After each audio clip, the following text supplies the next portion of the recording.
The voicemail was from my dentist, confirming my Thursday appointment. I'd heard it before, but the recording app on Lindsay's iPad, the one she left open on the coffee table, had a different version. It was my voice. Same words. Same dentist. But the date stamp was wrong. This recording was from last Tuesday, the day I'd called my dentist while walking to my car after work. Lindsay had been at brunch that day, 30 miles away. She couldn't have been near me. I scrolled down her recording library. 57 files, all labeled with date. My phone conversation with my best friend about Daniel forgetting our anniversary. My call to the electrician about the fuse box. A fight I'd had with Daniel in the kitchen last month. The one where I'd said, "I feel like your family doesn't even want me here." My voice, my words, my private life. Lindsay's iPad pinged. A text from Carol appeared at the top of the screen. "Don't forget to pull this week's highlights. The therapist said we need 3 more emotional instability examples before the intervention." I read it 3 times. Then I heard the front door open. Daniel's keys. Lindsay's laugh. "Tess!" Daniel called out. "My sister's here. She brought wine." I locked the iPad and slid it back to the exact spot on the coffee table.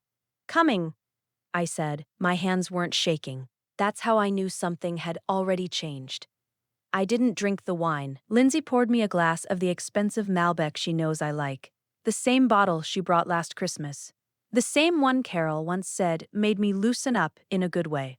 I held it more than I drank it. Let it sit on the coaster while Lindsay talked about the wedding. "The Ashford estate is costing more than we thought," she said, folding one leg over the other, like she was already practicing how she'd look in photos. "But Mom says it's worth it. You know, family memories." Daniel was in the kitchen heating leftovers, humming under his breath. Careful not to step into whatever this conversation was becoming. I watched Lindsay while she spoke, noticing things I normally wouldn't. How she kept glancing at my phone on the end table. How she angled herself so she could see the hallway behind me. How she paused just slightly before every answer, like she was checking something internally before speaking. She had a key to our house.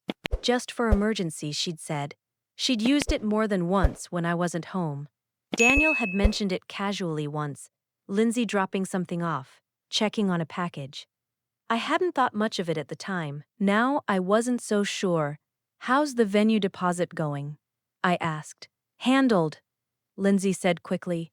"Mom set up a separate account ages ago. It's all organized." Ages ago. That phrasing stuck with me. Daniel came back in, setting plates down. "You okay? You've been quiet." "I'm fine," I said. "Just thinking." Lindsay smiled at me, like that answer made sense. "That's what I love about Tess," she said lightly. "Always thinking." There was something rehearsed in it. Not the words exactly, but the timing. The way Daniel didn't react. The way it landed like something already agreed upon. After dinner, Lindsay hugged me longer than she needed to. "We should do brunch this week," she said. "Just us girls. Mom's been asking about you." Carol had never asked me anything directly, not once. Every message came through Lindsay or Daniel. Every invitation felt routed, filtered. "I'll check my schedule," I said. When she left, Daniel kissed my forehead. "She's just stressed," he said. "Wedding stuff? Thanks for being nice." "I'm always nice. I know." He smiled. "That's why they all love you." He said it like it was a compliment. I waited until he fell asleep. Then I got up and went to the kitchen, opened my laptop. I searched for Karen Silver. Silver Family Law, specializing in amicable transitions. The phrasing felt too smooth, too rehearsed, like a promise designed to sound like comfort. I kept scrolling. A disciplinary notice from the State Bar Association. Not recent, not loud, just a quiet PDF buried in search results. 2 prior complaints involved improper coaching of testimony in family guardianship matters. I didn't know what that meant yet, but I bookmarked it anyway. Then I opened a new email and wrote to a friend from work, the one whose husband is a forensic accountant. Subject: quick question. Hey, how hard is it to trace a joint credit account if one's signature might not be real? Just hypothetically. I stared at it for a second, then sent it. 1:47 a.m. At 1:48, my phone lit up. "Lindsay, tonight was so nice. Let's not leave it so long next time. Love you." I looked at the heart. Didn't reply. Just turned the phone face down. And for the first time, I didn't try to convince myself it was nothing. I just stayed awake and listened to the house. The forensic accountant's name was Marcus. He met me at a coffee shop 20 minutes from my office, nowhere near where anyone from Daniel's family would go. "You're sure about this?" he asked, sliding a tablet across the table. "I'm sure." He pulled up my credit report. Not the free version. The full file, every inquiry, every authorized user, every signature card tied to my identity for the past 7 years. "Meridian Trust Bank," Marcus said. "Joint account. Opened April 12th. Your wedding was March 30th. 3 weeks after," I said. "Correct?" He zoomed in. "Application was filed online. Required 2 signatures. Yours and a co-applicant named Carol Whitmore. I never signed anything." Marcus turned the tablet toward me. A scanned application. 2 signature lines. Carol's signature was clean, controlled, familiar in the way handwriting becomes when someone has practiced writing their own name for years. Mine looked off, uneven, hesitant, like someone copying letters they didn't fully trust. "That's not my signature," I said. "I know," Marcus replied, "but the bank accepted it, which means someone also verified your identity." He tapped the screen and opened another document. "The W-2 used for verification came from your filing cabinet." My stomach tightened. "I keep those locked. Does anyone else have access?" I didn't answer immediately. The list came anyway. Daniel, my husband. Lindsay, his sister, stayed over during the flood last year. Carol, who helped organize our office while I was at work. Marcus watched me think it through. "Yes," I said finally. "Multiple people." He nodded, like he'd expected that answer. "Then any of them could have accessed it. And it gets worse." He slid another page forward. "The account balance is $47,000. It's been sitting there for months. Payments stopped 6 months ago, which means the vendors are now at risk of chargeback exposure." I frowned. "What vendors?" He handed me a printed list. The Ashford Estate, $18,500 Harbor and Spruce Catering, $9,200 Lucent Weddings, $4,800 Azure Travel Group, $7,600 Bridal Atelier, $6,900. I read it twice before it landed. "Lindsay's wedding," I said quietly. "Every single vendor was paid through this account," Marcus said. "On your credit." I looked up. "That doesn't make sense. Carol wouldn't." "She did," he interrupted, gently but firmly. "And there's more." He pulled up another file. "The guardianship petition was filed 6 weeks ago." The word didn't land immediately. "Then it did? Guardianship?" I repeated. Marcus nodded.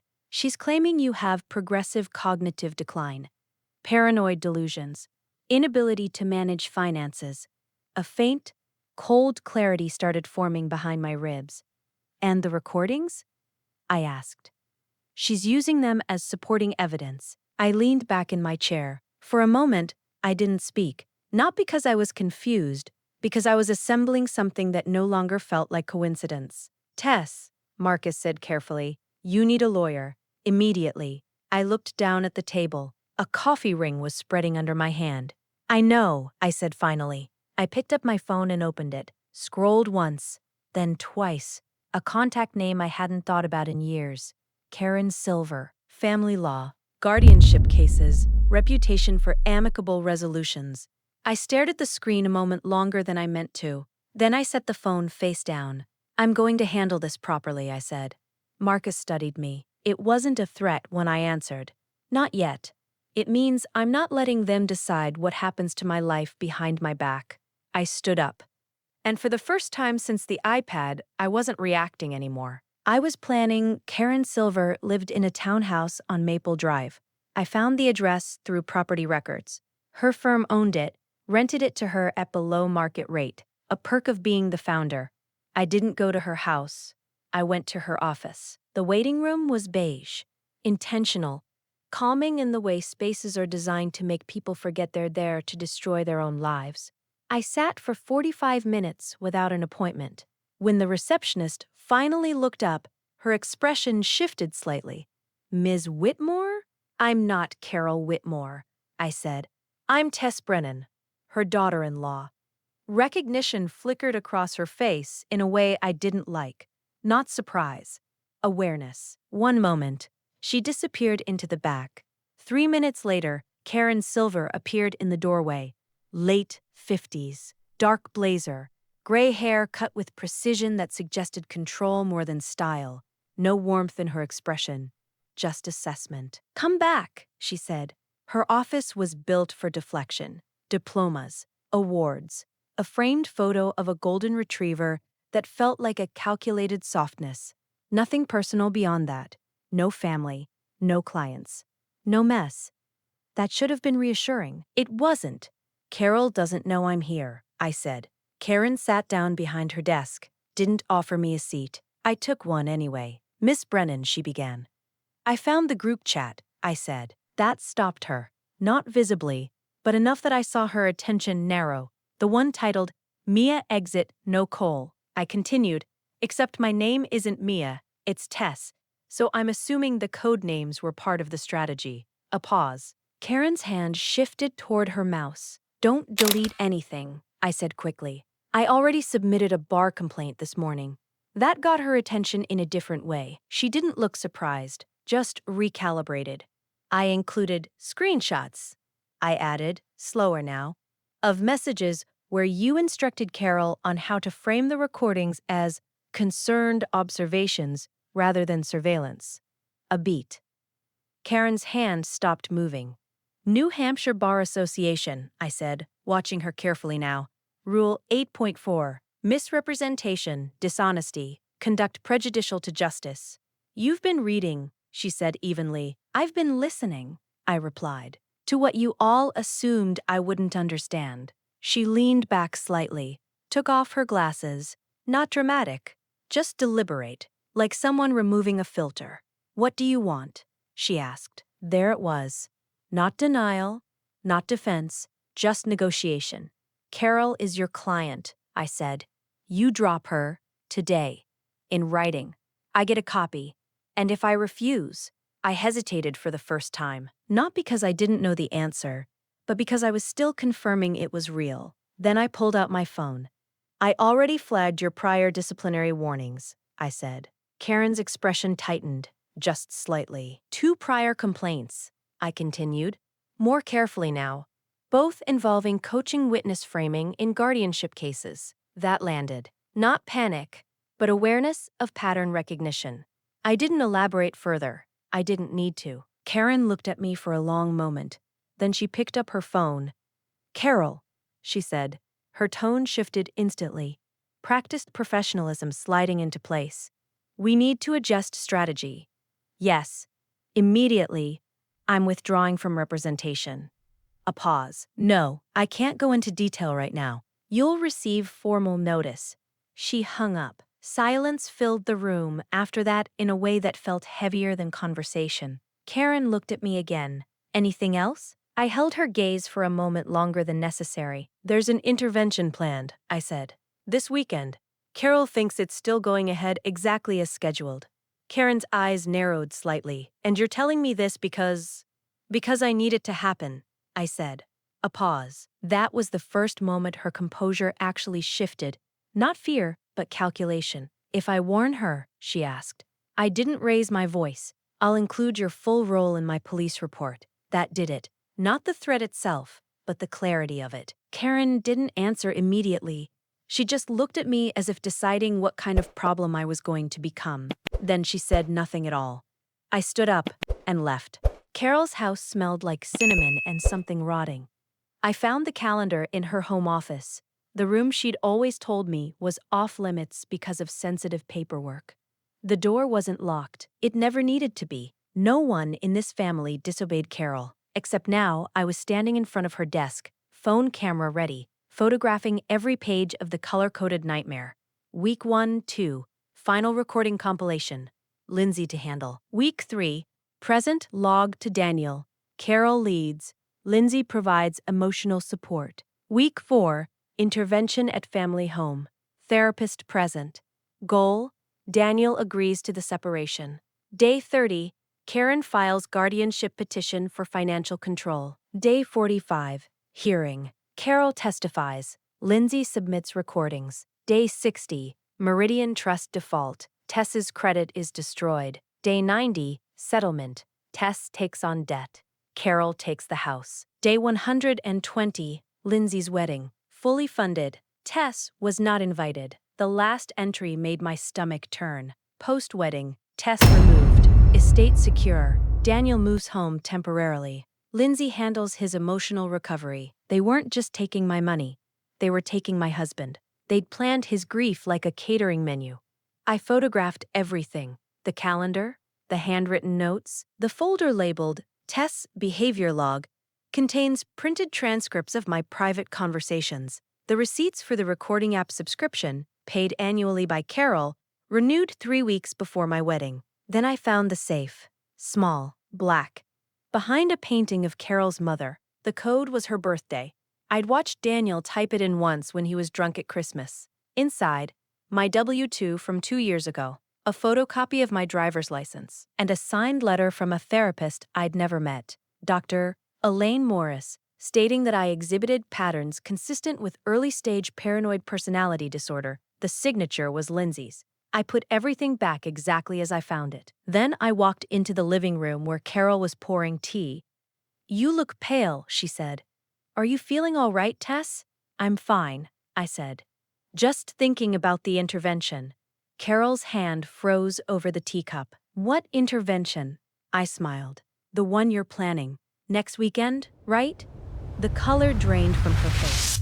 I walked out. I filed the bar complaint on a Tuesday. By Thursday, Karen Silver had officially withdrawn from Carol's case. Carol didn't know yet. The letter was sitting in her mailbox while she planned the intervention she still thought was happening. I hired my own attorney. Her name was Dana Reeves. She was 62, had spent 20 years as a prosecutor, and didn't smile during our first meeting. "Show me everything," Dana said. I laid it out, the recordings, the group chat, the credit card, the forged signature, the guardianship petition, the fake therapist letter, the color-coded calendar. Dana didn't flinch. She just took notes, page after page. "Your husband," she said. "Does he know?" "No." "Does he suspect?" "No." "He thinks his mother is difficult but loving. He thinks his sister is anxious about her wedding. He thinks I've been distant because of work." Dana put down her pen. "You're about to destroy his family. Are you ready for that?" "I'm not destroying anything. They built the bomb. I'm just standing behind a wall when it goes off." Dana nodded. Then she pulled out a form. "This is a police report for identity theft. Once I file it, Meridian Trust has 72 hours to freeze the account and begin an investigation. They'll see the signature mismatch. They'll see the W-2 came from your filing cabinet. They'll see Carol made every payment until 6 months ago. And Lindsay? The forgery charge is separate. But here's the thing." Dana slid another form across the table. "Elder financial exploitation. Carol is 67. New Hampshire statute says anyone over 60 is a protected person. If I can prove she used her age to gain your trust while stealing your credit, and I can, this becomes a criminal matter, not civil. She used her age constantly," I said. "Every family dinner. I'm just an old woman who wants her family together. At my age, I don't have time for drama." Dana smiled for the first time. "Perfect." We filed the bar complaint against Karen Silver at 2 p.m. At 3 p.m., Dana filed the police report for identity theft. At 4 p.m., she filed a separate report for elder financial exploitation, naming Carol as both perpetrator and protected person. "You're charging her as a criminal and a vulnerable adult in the same filing?" I asked. "It confuses the defense," Dana said. "They can't argue she was too old to know what she was doing and too young to be held responsible. The two arguments cancel each other out." At 6 p.m., my phone rang. "Lindsay." "Hey," she said, voice too bright. "Mom wants to do dinner on Friday. Just family, nothing formal." "The intervention," I said. Silence. "What?" I said okay. "What time?" 7. Lindsay said slowly. "You'll come?" I wouldn't miss it. I hung up. Then I charged my recording device and waited. Friday, 7:03 p.m., Carol's house. I wore the blue dress she'd complimented last Thanksgiving. "That color makes you look so trustworthy, Tess." Her words. I remembered them now for what they were, not kindness. Calibration. The dining room had been rearranged, no food on the table, just water glasses and a tape recorder in the center. Carol sat at the head, Lindsay to her right. A man I didn't recognize sat to Carol's left, mid-40s, clipboard, sympathetic eyes. "And this is?" I asked. "Dr. Paul," Carol said. "A family therapist I've been consulting. The therapist from the group chat. The one Karen Silver recommended." Daniel arrived 2 minutes after me. He kissed my cheek. "You look nice." "Thanks." Lindsay poured water. Carol folded her hands. Dr. Paul clicked his pen. "Tess," Carol began, "we've noticed some changes in you over the past year." I said nothing. "You've been distant, paranoid about small things. Lindsay mentioned you accused her of going through your phone." "I never said that, see?" Lindsay looked at Dr. Paul. "She rewrites everything." Dr. Paul nodded, made a note. Carol continued. "We're concerned about your mental health, your marriage. Daniel won't say anything because he loves you, but someone has to." Daniel looked confused. "Mom, what is this?" "This is an intervention, sweetheart." Carol's voice was soft. "For Tess, we have documentation." She pulled out a folder. The behavior log. Printed transcripts of my conversations. "These are recordings," Carol said. "They show a pattern of instability." "You recorded me?" I asked. "We recorded concerns," Lindsay said. "For your own good." I looked at Daniel. His face was pale. "Mom, did you record my wife?" Carol ignored him. She turned to me. "Tess, we're offering you a path forward, a separation agreement, 60 days of inpatient evaluation.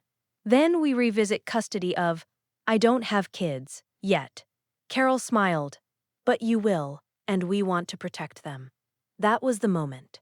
I reached into my purse, pulled out my phone, pressed play. Carol's voice filled the room. "The therapist said we need 3 more emotional instability examples before the intervention." Lindsay's face went white. "Don't forget to pull this week's highlights." Carol stood up. "Turn that off." I played the next clip. The group chat. Karen Silver's voice. "You present the log as concerned observations. He needs to think this was his idea." And Daniel stood up too. "What the hell is this?" I played the final clip. Carol, on the color-coded calendar day I'd photographed, Tess removed. Estate secure. Silence. Then Carol laughed. "You broke into my house. I walked into your office. You never locked the door." Dr. Paul put down his clipboard. Slowly. "I wasn't told about any recordings." Carol turned on him. "Shut up." Daniel looked at me. "Tess, what did you do?" I looked at Carol, then Lindsay, then back to Daniel. "I saved us," I said. "You're welcome." Daniel didn't speak for 3 days. He slept on the couch, he went to work, he came home, he stared at the wall. I didn't push, I didn't apologize. I just left the folder on the kitchen table, the one with every piece of evidence copied in triplicate. On day 4, he knocked on the bedroom door. I read everything. "I know. Lindsay forged my signature." "Yes." "Carol opened a credit card in your name." "Yes." "She filed a petition to have you declared mentally incompetent." "Yes." Daniel sat on the edge of the bed. He looked smaller than I'd ever seen him. "My mother," he said slowly, "has been planning to steal my wife's credit, destroy my marriage, and raise my future children without you. For 2 years. 3, I said. The recording app subscription started before the wedding. He put his head in his hands. "I didn't know." "I believe you. That's the worst part." He looked up. "I didn't know. I lived in their house. I ate their food. I told them I loved them. And they were doing this behind my back the entire time." I sat next to him. Didn't touch him. Just sat. "What happens now?" he asked. "Dana filed the police report on Tuesday. Meridian Trust froze the account. They're investigating the forgery." "And Lindsay?" I pulled out my phone, showed him the text that had come in an hour ago. "Lindsay, Mom says if you don't drop the police report, she's cutting me off from the wedding fund. Please, I'll do anything. Just don't take the wedding." "She's not worried about you," I said. "She's worried about the venue." Daniel read the text 3 times. Then he handed my phone back. "I want to be there," he said, "when they're arrested." "That's not how it works." "Then I want to be there when you talk to the police. I want them to see my face." I nodded. At 10 a.m. the next morning, Dana drove us to the police station. Two detectives met us in a conference room. Dana laid out the evidence in chronological order: the recording app, the W-2 theft, the credit card application, the forged signature, the guardianship petition, the fake therapist letter, the color-coded calendar. "This is the cleanest paper trail I've seen in 10 years, Detective Morrison said. "We can make arrests by the end of the week." "Both of them?" Daniel asked. "Mother and daughter. The forgery charge is automatic for Lindsay. The identity theft and financial exploitation charges are for Carol." Detective Morrison looked at me. "One question: why didn't you come to us sooner?" I glanced at Daniel. "Because I needed him to see it for himself," I said. "If I'd come alone, they would have told him I was crazy. They'd already written the script." Daniel's hand found mine under the table. He didn't let go.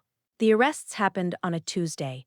Same day of the week I'd found the iPad. Carol was taken first. She was at the Ashford estate taste-testing appetizers for Lindsay's wedding. The venue manager later told me she didn't cry, didn't speak, just looked at the detective and said, 'This is Tess's doing, isn't it?' Lindsay was arrested at her own apartment. She called Daniel 17 times in 20 minutes. He let every call go to voicemail. Then he played them for me. 'Daniel, please. I didn't know what Mom was doing. You have to help me. She made me sign things. I'm your sister, you can't just abandon me.' He deleted all of them without responding. The wedding was canceled 4 days later. The Ashford estate kept the deposit, $18,500 that Carol had paid with my credit card. Meridian Trust reversed the remaining charges, but the deposit was non-refundable. Carol's estate ate the loss. Harbor and Spruce followed. Then Lucent Weddings. Then Azure Travel. Lindsay's fiancé called off the engagement after the forgery charge hit the local news. His mother had been the one to find the group chat screenshots, the ones where Carol called them tacky people who don't deserve our daughter. I didn't send those. Someone did. I have my suspicions. Lindsay took a plea deal 3 weeks later. She testified against Carol in exchange for probation and community service. No jail time. But she lost her nursing license. Forgery conviction makes you ineligible for patient care. She works at a pet store now. Daniel saw her there once. He walked past without saying hello. Carol's case went to trial. The elder financial exploitation charge stuck because she was 67, old enough to be protected, young enough to be responsible. The judge gave her 18 months in county and restitution of $47,000. She sold her house to pay it.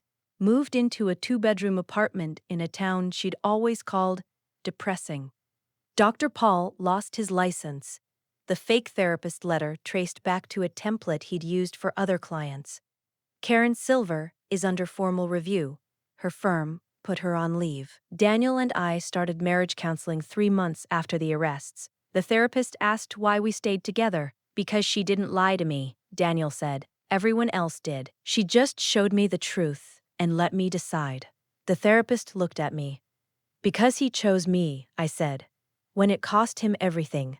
We're still in the house. Carol's key was returned by certified mail. Lindsay's name came off the emergency contact forms. Daniel's phone no longer has a group chat with his family.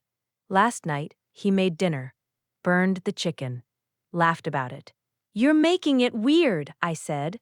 He stopped laughing, looked at me, then he smiled. "No, I'm making it right. We ate the burned chicken. It was fine. Better than fine. It was ours.